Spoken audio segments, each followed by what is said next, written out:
मनुष्य का शरीर 84 लाख शरीरों में सर्वश्रेष्ठ माना गया है। जन्मांतर सहस्रैस्तु मनुष्यत्वम हि दुर्लभम। हजारों लाखों करोड़ों जन्मों के बाद कभी मानव देह मिलता है जो हम लोगों को मिल चुका है। इसका कोई मूल्य नहीं है। बस इतना समझ लो कि जिन देवी देवताओं की हम भक्ति करते हैं, पूजा करते हैं, यज्ञ में हवन में हव्य देते हैं, वे देवता लोग भी यही मानव देह चाहते हैं। देखने में और समझने में तो ये मानव देह सबसे गंदा है। और जितने शरीर हैं उन शरीरों से सबसे अधिक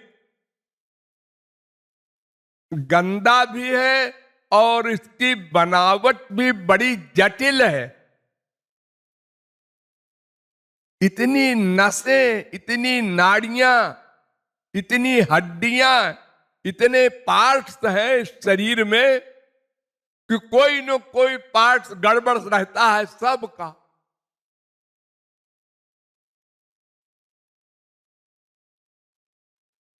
प्रारब्ध जन्य दुख अलग है और शरीर जन्य दुख अलग है, मन का दुख अलग है। मनुष्य जीवित है, यही आश्चर्य है। और फिर ये देख रहे हैं सब लोग। आज वो गया, क्या हुआ? गया, वो गया, वो गया। युधिष्ठिर से एक यक्ष ने 60 क्वेश्चन किए थे, 60 सवाल किए थे। जंगल में जब पांडवों का वास हो रहा था तो सबको प्यास लगी, तो युधिष्ठिर ने कहा भीमसेन से कि जाओ, ऐसा लगता है थोड़ी दूर पर कोई जलाशय है, पानी ले आओ। वो पानी लेने गए तो पानी के अंदर कोई यक्ष बैठा था। वो पानी के ऊपर निकला और उसने कहा देखो, पानी लेने के पहले हमारे 60 सवालों का जवाब दे दो, नहीं तो हम तुमको खींच लेंगे पानी के अंदर। तो भीमसेन में 10,000 हाथी का बल था। 10,000 हाथी। उन्होंने कहा क्या बकता है रे, कौन है तू? जानता नहीं मैं कौन हूं? हाँ जानता हूं, तुम भीमसेन हो। फिर क्या बकबक कर रहा है? बकबक नहीं कर रहा हूं, मैं यक्ष हूं, मेरी ताकत तुमसे बहुत ज्यादा है। चुप रह, तेरे प्रश्न का उत्तर मैं नहीं दूंगा। उसने खींच लिया भीमसेन को पानी के अंदर और वो खींच गए, चले गए। बड़ी देर हो गई। युधिष्ठिर ने कहा नकुल, क्या बात है, तुम्हारे भाई साहब लौटे नहीं, तुम देखो तो। उनसे भी यही सवाल किया यक्ष ने, उन्होंने भी अकड़ दिखाई, उनको भी खींच लिया। सहदेव गए, उनको भी खींच लिया। अर्जुन गए और गांडीवधारी, उन्होंने भी अकड़ दिखाई, उनको भी खींच लिया। तो युधिष्ठिर गए आखिर में। सबसे बड़े भाई। उनसे कहा, देखो भैया, तुम बड़े भैया हो, अकेले बचे हो दिया बाती को, तुम्हारे सब भाई अंदर है, अगर तुमने भी वही गलती की तो तुमको भी अंदर कर देंगे। 60 सवालों का जवाब दो। उन्होंने कहा, बोलो क्या सवाल है। तो पहला सवाल किया, किम आश्चर्यम, संसार में सबसे बड़ा आश्चर्य क्या है, ताज्जुब क्या है। तो युधिष्ठिर ने उत्तर दिया, अहन्यहनि भूतानि गच्छन्ति हि जमालयम शेषा स्थिरत्वमिच्छन्ति। डेली अहानि अहानि कहा, हर दिन, अरे हर दिन नहीं, हर पल, ऐसा कहना चाहिए था। हर क्षण लोग मर रहे हैं।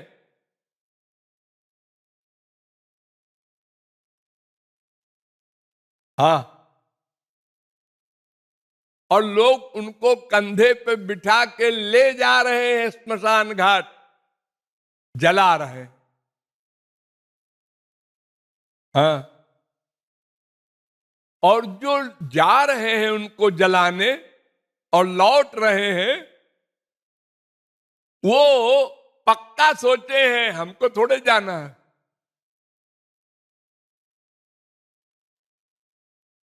यहां तक कि मरे हुए बेटे को बाप ले जा रहा है और अब स्वयं निश्चिंत है। हाँ जी, कल क्या करना है, अगले साल क्या करना है, 4 साल बाद क्या करना है, बड़ी बड़ी प्लानिंग कर रहा है। इससे बड़ा कोई आश्चर्य नहीं। तो मानव देह बहुत मूल्यवान है, क्योंकि इसमें साधना के द्वारा हम भगवत प्राप्ति कर सकते हैं। लेकिन सबसे बड़ा दोष भी है कि कब छिन जाए,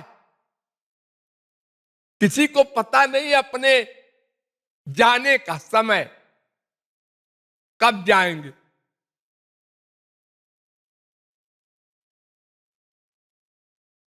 अगर जाने का पता हो जाए हर आदमी को, तो कुछ थोड़ी तैयारी तो कर ले। देखो, बच्चों की परीक्षा होती है, एग्जामिनेशन होता है, तो बच्चों को पता रहता है 8 मार्च को इम्तिहान है और आज 8 दिसंबर है, अभी काफी टाइम है।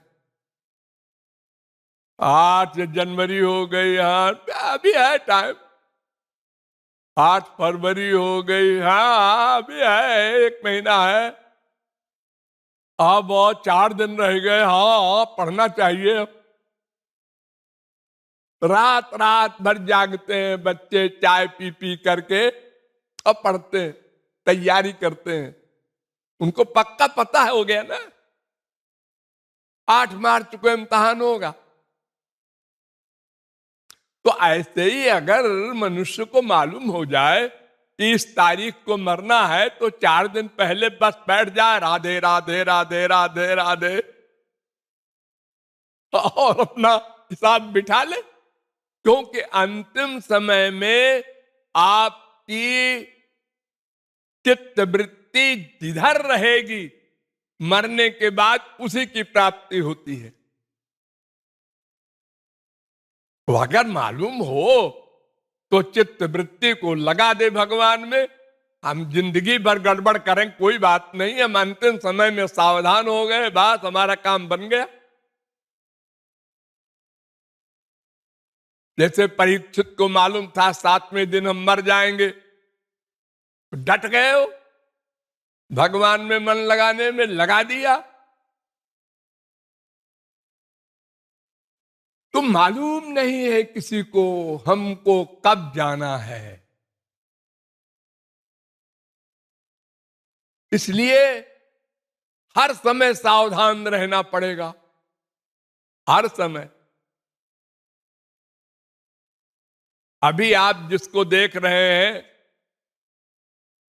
कि रुक्की मर गई, कल 8 बजे मैं हॉस्पिटल गया था। रोज जाता हूं, वहां मरीज लोग कहते हैं महाराज जी के दर्शन होते हैं तो बड़ा अच्छा लगता है, हमको बड़ी शांति मिलती है, इसलिए हम रोज जाते हैं कि इन सबको सुख मिलता है, चले जाओ, क्या बिगड़ता है अपना। और वो रोज माला लेके बैठी रहती थी रुक्की, जो मर गई, कुर्सी पर कि महाराज जी आएंगे। और जैसे हम सामने पहुंचे, खड़ी होकर के कुर्सी से और चल करके हमको माला पहनाती थी। कल भी उसने माला पहनाया उसी प्रकार, चल करके और मुस्कुरा करके, और शाम को चली गई।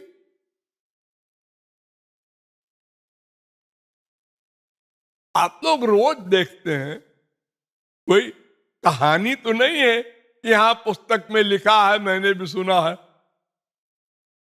हर एक के घर में कोई न कोई तो मरते ही रहता है, बुजुर्ग हो या छोटा हो, बड़ा हो, कोई कायदा कानून नहीं है इसका कि 50 साल के पहले कोई नहीं मरेगा। अगर एक लिमिट कर दे भगवान तो भी चलो कोई बात नहीं, कोई लिमिट नहीं है। बच्चा पैदा हुआ, रोया, हाँ, खट मर गया। जिंदा पैदा हुआ और मर गया।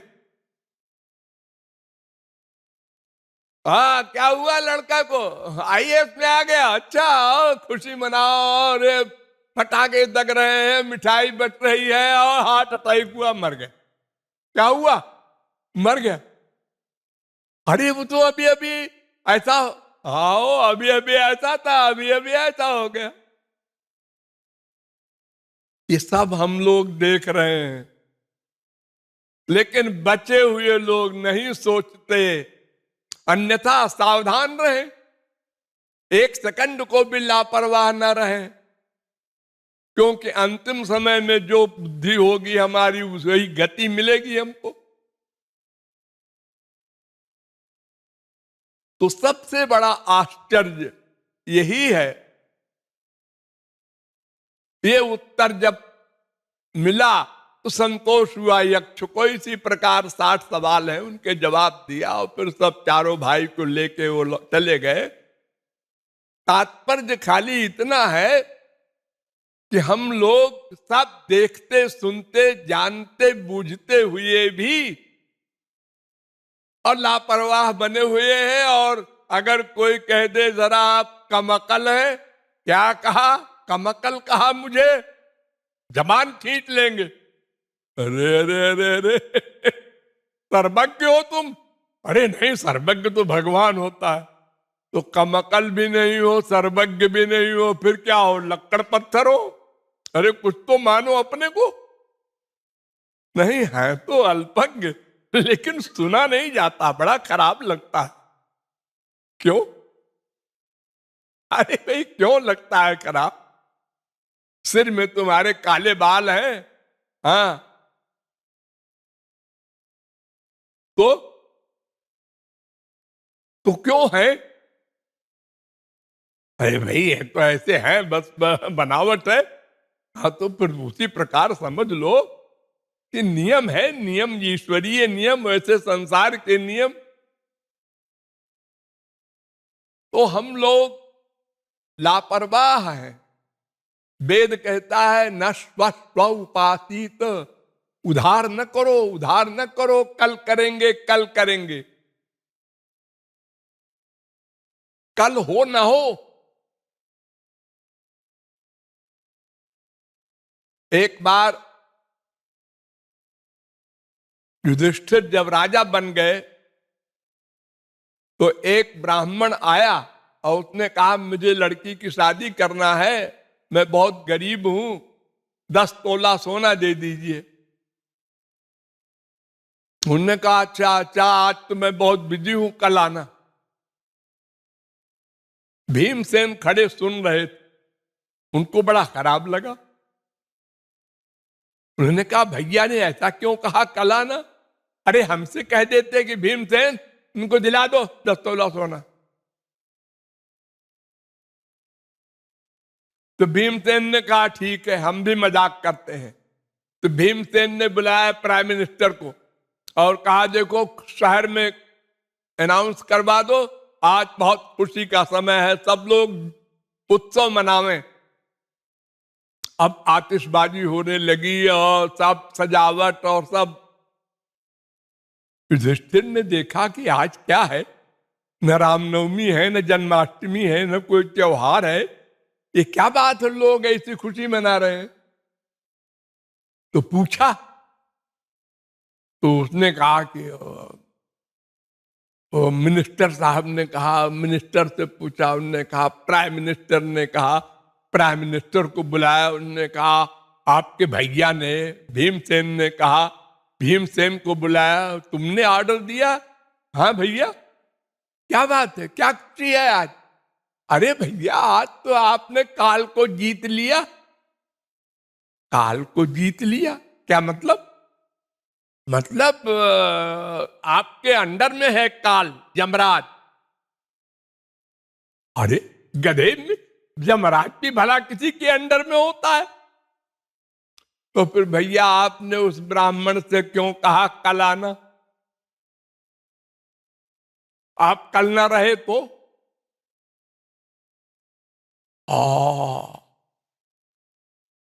गलती हो गई, बुलाओ बुलाओ ब्राह्मण।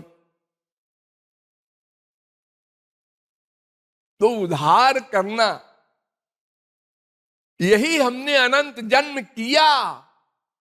यही एक मिस्टेक एक आज जो हम सुन रहे हैं भगवत विषय, ये अनंत बार सुन चुके और समझ में आया था, और मनुष्य देहों में भी, लेकिन करेंगे